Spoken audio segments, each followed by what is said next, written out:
पुराने ज़माने की बात है, किसी गांव का चौधरी बड़ा लालची था। लालच ने उसकी अकल पर पर्दा डाल दिया था और किरदार और इखलाक इंतहाई पस्त हो गया था। वो गांव के किसी भी शख्स के पास कोई भी कीमती चीज़ देखता तो उसे किसी भी तरीके से हथिया लेता। गांव वाले उसके रवैये से तंग आ चुके थे। उन्होंने कई बार गांव के काजी और मस्जिद के पेश इमाम से भी शिकायतें की, जिनकी बातें चौधरी बड़े गौर से सुनता था, लेकिन उनको मानने और अमल करने पर बिल्कुल तैयार ना था। अगर उसे मालूम हो जाता कि किसी के पास अच्छी नस्ल की गाय, भैंस या बकरी, यहाँ तक कि मुर्गी ही क्यों न हो, वो बेचारा उससे महरूम हो जाता। गांव वाले अपने अच्छे से अच्छे जानवर में भी कोई न कोई ऐब निकालते और उसे सारे गांव में मशहूर कर देते थे ताकि उनका जानवर लालची चौधरी से महफूज रहे। लेकिन उन सब बातों के बावजूद गांव वाले एक दूसरे से हसद की वजह से गांव के चौधरी को मुखबरी कर देते और वो धौंस धमकी के जरिए मामूली से मामूली रकम के औज या फिर मुफ्त जो कुछ भी पसंद आता उसे हथिया लेता। एक दिन गांव के मौलवी साहब और काजी साहब ने चौधरी को राह रास्त पर लाने और उसको सबक सिखाने के लिए एक मुनफरिद तरीका अपनाया। चौधरी की हवेली के करीब ही काजी और मौलवी साहब के मकान थे और दोनों के मकान के सहन के दरमियान एक दीवार थी जो ज्यादा ऊंची नहीं थी, लिहाजा दीवार के ऊपर एक अंडा रखकर दोनों जोर जोर से लड़ने लगे। मौलवी साहब ने कहा, यह सफेद सोने का अंडा मेरी दीवार पर है, इसलिए मालिक भी मैं हूँ। काजी साहब मौलवी साहब की बात सुनकर बोले, यह दीवार तुम्हारी कब से हो गई? मुर्गी भी मेरी, दीवार भी मेरी, सोने का अंडा मेरी मुर्गी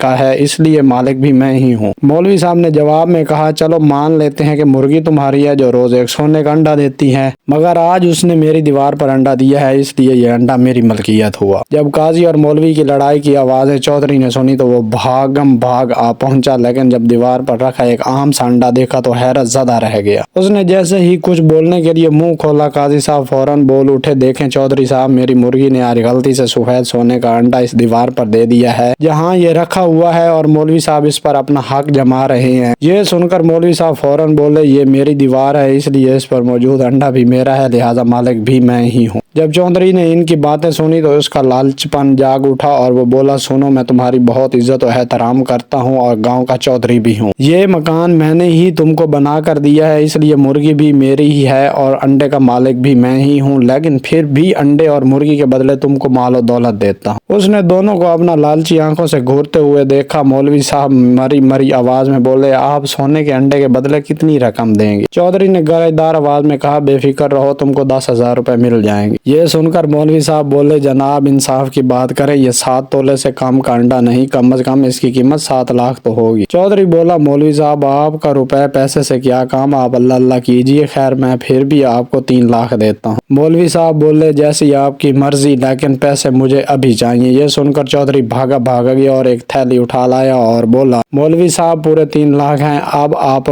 बीच से हट जाएं, अब काजी और मेरा मामला है। काजी साहब ने जब चौधरी की बात सुनी तो बोले, ये मेरी मुर्गी का अंडा था और सौदा आपने मौलवी साहब से कर लिया। चौधरी ने कहा, ठीक है काजी साहब, हम आपसे भी सौदा कर लेते हैं, इसके बावजूद कि सोने का अंडा देने वाली मुर्गी भी हमारी है। काजी साहब बोले, वो रोजाना एक सोने का अंडा देती है, इसकी क्या कीमत लगाएंगे? तकरीबन 7 लाख रुपए का एक अंडा है। चौधरी बोला, तुम मेरे गाँव में रहते हो, मेरी जमीन पर रहते हो, फिर भी ऐसी बातें करोगे? काजी साहब ने कहा, यह मकान मेरे बाप दादा की मलकियत है, इसकी जमीन मेरी है, मैं इसको छोड़कर चला जाऊंगा, लेकिन ये मुर्गी किसी को नहीं दूंगा। जरा हिसाब लगाइए, एक माह में कितने लाख बनते हैं और एक साल में कितने रकम बनेंगे? चौधरी बोला, तुम मेरी इजाजत के बगैर गांव से गए तो जान से मार दूंगा। काजी साहब ने कहा, मैं इससे पहले ही मुर्गी को मार देता हूँ। काजी की बात सुनकर चौधरी बोला, ठहरो, ऐसा मत करना, मैं तुमसे सौदा करता हूँ। काजी साहब ने कहा, तुमने सारी रकम तो मौलवी साहब को दे दी, जबकि मुर्गी तो अंडे से लाख गुना ज्यादा कीमती है। यह सुनकर चौधरी ने कहा, तुम यहीं ठहरो, मैं अभी अपनी जमीनों और हवेली के कागजात लाता हूँ। थोड़ी ही देर बाद चौधरी चंद आदमियों के साथ कागजात लेकर आ गया और साथ ही काजी साहब भी मुर्गी बगल में दबाकर उसकी गर्दन पकड़े खड़े थे। चौधरी ने गुस्से से देखते हुए कहा, काजी साहब, मुर्गी की गर्दन से हाथ हटाओ। काजी साहब बोले, तुम अपने साथ आदमी मुझे मारने के लिए लाए हो, इससे पहले कि तुम मुझे मारो मैं मुर्गी को मार देता हूँ। चौधरी ने कागजात देते हुए कहा, तुम गलत समझ रहे हो, ये मेरे और तुम्हारे दरमियान होने वाले मुआहदे पर बतौर गवाह दस्तखत करेंगे, क्या पता तुम बाद में मुकर जाओ। इस तरह चौधरी और काजी साहब के दरमियान मुआहदा हो गया, जिस पर गाँव वालों और मौलवी साहब ने भी दस्तखत किए। चौधरी सफेद अंडा देने वाली मुर्गी हासिल करके बहुत खुश था और वो अंडा लेकर फौरन शहर की तरफ रवाना हो गया। काजी साहब ने गाँव वालों के नाम जमीन की रजिस्ट्री करवा दी।